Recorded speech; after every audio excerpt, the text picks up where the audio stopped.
When my husband's father died, I helped arrange the funeral and paid half the costs. A week later, his mother served me an eviction notice. This was never your home, she said. My husband nodded and added, Dad never liked you anyway. I showed them receipts, proof, everything, but they had already transferred the deed. I cried, where will I go with our baby? His mother whispered back, where you came from. I went to my lawyer for help, but she had already been contacted by them.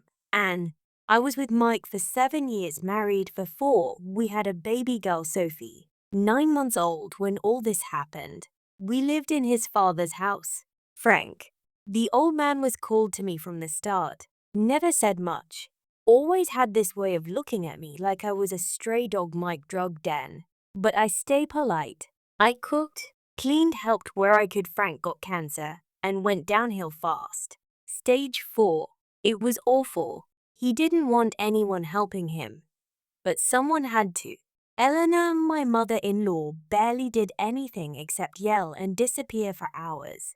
Mike couldn't handle it, so I stepped up. I changed the bedding, cleaned up when Frank had accidents, sat beside him when he was crying out in pain at night. I arranged his meds, called the hospice nurse. I did all that even though he never once said thank you. When he died, Eleanor collapsed into herself. Couldn't a thing. Mike was drinking more than usual, so I made the funeral arrangements. I picked up the casket, ordered the flowers, chose the suit he'd be buried in, booked the church, set up the food for after the burial. I even drove Eleanor to the viewing because she claimed she couldn't face driving alone. It cost over $12,000. I paid for half, not with Mike's money, with money I'd saved for Sophie's future. I told myself this is what family does. A week after the funeral, I took Sophie to her pediatrician appointment, then stopped to grab groceries. Came home to find a man taping something to our front door, an eviction notice. I thought it was a scam at first. I laughed and asked him, is this a joke? He just shrugged and walked off. I took it down, walked inside, and some like sitting on the couch watching TV like nothing was wrong. There was a beer in his hand and crumbs all over the table. I held up the paper. What is this? He didn't even look at it. It's an eviction. I blinked. From whoa. Eleanor walked into the room like she'd been waiting for her cue. She had that smug look on her face that made my blood boil. This was never your home, she said. My jaw dropped. Excuse me. This house was Frank's. He left it to me. Not you. Not even to Mike. Just me. Mike nodded. She's right.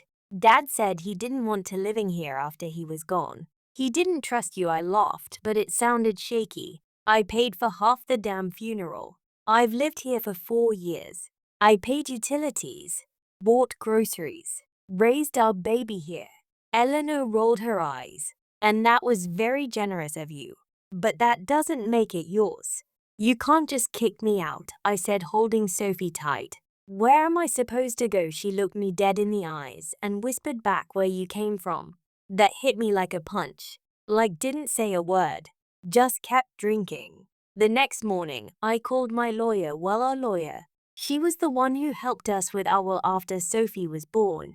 I explained everything. She sighed. I'm sorry, but I can't represent you anymore. They contacted me this morning. Conflict of interest. They got to her before I even knew what was happening. I packed what I could.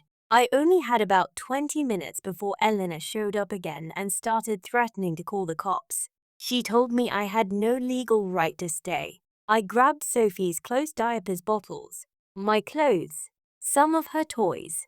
They didn't let me take the crap. Eleanor said that was a gift from my side of the family. Like that somehow meant I can take the thing my baby slept in. I left crying. Sophie screaming in the car seat.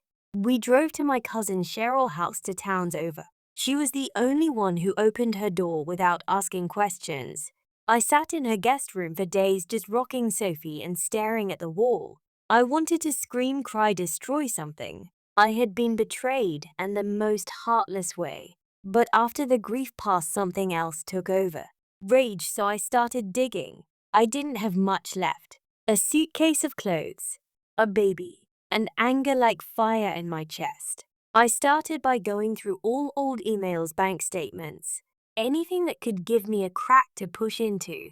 I found one email from Mike just days before Frank died, where he asked our bank to transfer $18,000 from our joint savings into an account marked Family Emergency Fund. I never saw that money again. Not a dime. Then I found a message between Mike and some woman named Denise. It was short. Once this is done, I'm free. I'll finally have what I should have had years ago. That's when the second betrayal hit me. He was cheating, or had been for a long time. And this wasn't just about the house. He was building a life without me. The eviction wasn't a spur-of-the-moment decision. It was the plan all along. I called the bank pretending I needed to check a deposit. The teller let it slip that the account the money went into was in Mike's name and Eleanor's, not mine. They cleaned me out. I brought everything I found to a new lawyer, someone I found through a friend out in Winston-Salem. He didn't know Mike or Eleanor. He looked over my documents and sat back in his chair. They moved fast, he said, but not smart. What do you mean? This transfer of the house, the money, the deed, it was done in a way that suggests fraud. And your marriage. You've got a right to marital assets, especially with a child involved. My stomach flipped. So I can do something. Oh yeah, he said. We're going to do more than something. We started with a trust account. I filed a motion to freeze it. Then we filed for spousal abandonment and child support. Then we had Eleanor with a civil suit claiming fraudulent eviction and emotional distress. That's when things got nasty. Like called me from a number I didn't recognize. I let it go to voicemail. He left a message, his voice tight and angry. You're making a mistake. You don't want to start a war with my mother. She'll ruin you. I saved the message. 2 days later, sheriff's car got keyed in her driveway. No one saw it happen. But she lived on a quiet street. We knew it was a message. I didn't back down. My lawyer filed for forensic audit of our joint accounts going back to years. Turned out Mike had been moving money slowly, hiding it, setting up his exit while I was still changing diapers and paying for baby formula. I went quiet on social media, stopped responding to texts, let them think I was defeated. Then we hit them with everything.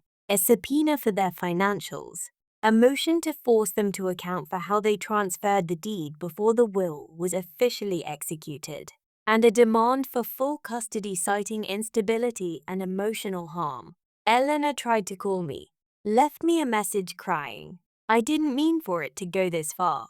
I say that one too. Mike showed up at Cheryl's house a week later, banged on the door, screamed that I was tearing the family apart. Cheryl called the cops. He left before they got there. I wasn't scared anymore. They wanted to throw me away like trash. Now I was holding everything they thought they'd stolen in court papers, bank reports, recordings. And I was just getting started. The court date was still a month away. But things were boiling. Mike's lawyer sent mine a smug letter claiming I was unstable, that I abandoned the marital home, and was unfit to raise a child due to emotional volatility. They attached some old photo of me crying at the hospital during labor as evidence. How desperate they were. What they didn't know was that I had something much bigger. My cousin Cheryl worked in HR at a real estate firm. One night she came home and said, "You ever hear of a guy named Richard Dobbs?" No, I said. She pulled up her phone and showed me a PDF contract. Mike and Eleanor sold the house already. What? Zelda to a developer. Got $375,000. Closed it last week. I felt sick, but we're still married. That's marital property. Exactly, she said. I gave it to my lawyer the next morning. He nearly laughed. They sold the house without court clearance while you were still married. That's illegal without your consent, he said. They're in trouble now. But here's where it took another turn. The developer. He flipped properties. Cheryl found out he was planning to tear down the house and build 2 luxury duplexes on the lot. So I called him. I asked if he knew that house was being contested and a divorce. He didn't. I emailed him the documents. All of them. The next morning his lawyer called me and said the sale might be void. They were reviewing their options, which in plain terms meant someone was about to get sued. I didn't stop there. I remembered Eleanor once bragging about how she didn't need to pay taxes like the rest of us because she ran a private caregiver service out of her house. She used to keep cash in a safe in her closet. So I tipped off the IRS. They opened an investigation. I never heard details. IRS doesn't share that, but suddenly Eleanor's name was showing up in public records and Earlene, meanwhile, makes little side affair with Denise. I tracked her down through some mutuals. She worked at a hair salon in Greensboro. I booked a haircut. When I walked in, she looked me dead in the face and said, "Oh my God." I smiled. "Hi, Denise. I think we need to talk." I didn't yell. I didn't threaten. I just told her everything. Don't like was still legally married. That he stole money from our daughter. That the house they planned to live in had just been taken off the table. She turned pale. He told me left him. That you took the baby and disappeared. Nope, I said. He kicked me out with a diaper bag and $30. Denise shook her head. He said his mom gave him the house. I nodded. She did. And now she's about to lose it to the courts. I left my card. Told her if she wanted to make a statement to help my custody case, she could contact my lawyer. She did. She handed over messages, voicemails, even a selfie of them in the house together just days after I was evicted. That was the final nail. I wasn't even close to done. The day of the court hearing, I walked in wearing a plain navy dress and holding a binder packed with everything: photos, emails, bank records, and signed statements. Denise shut up too. She sat in the back, arms crossed, didn't even look at Mike. Mike came in looking tired. Greasy hair, wrinkled shirt. Eleanor started, and like she's still on the world. Her confidence cracked the second my lawyer started talking. He laid it all out. The illegal deed transfer, the hidden bank accounts, the $18,000 moved without my knowledge, the house sale made without my consent, the eviction carried out while I was actively caring for our baby. Then he brought up the trust. Turns out Mike had moved even more money meant for Sophie into account under his and Eleanor's name. My lawyer called it parental neglect and financial exploitation. Then we brought in Nice. She stood up, cleared her throat, and told the judge how Mike lied. That he promised her house that wasn't his. That he was planning a whole new life and didn't tell her he was still married. She said he even joked once that I was just a speed bump in the way. The judge didn't like that. Then came the big blow. The developer had filed a separate claim against Mike and Eleanor. Said the sale was fraudulent. That they were demanding their money back plus damages, which meant Mike and Eleanor now owed almost $400,000 and didn't even own the house anymore. The judge turned to Mike and asked, "Do you have anything to say for yourself?" He shrugged and said she was never supposed to be part of this. That was it. I got full custody of Sophie. Mike was ordered to pay child support and restitution. The judge also froze what remained of the trust and decided to Sophie's future expenses, college, healthcare, and anything she might need. Eleanor tried to fake a panic attack in the courtroom. Paramedics came, judge didn't even blink. They lost everything.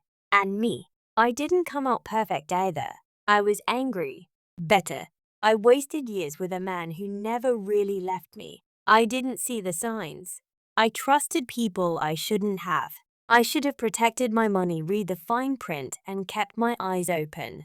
But I learned the hard way. I stayed with Cheryl until the court let me sell what was left of our joint assets. I took that money and bought a small house. Not fancy, just safe, just mine. I got a job at a nearby accounting firm, nothing big but steady. Sophie started daycare. I finally got us a new crab, paid for in cash. Eleanor moved in with her sister in Kentucky. Mike vanished to somewhere in Florida. They left behind debt, lawsuits, and a wrecked name. But they couldn't touch me anymore. I didn't just survive. I made sure they remembered me. Forever.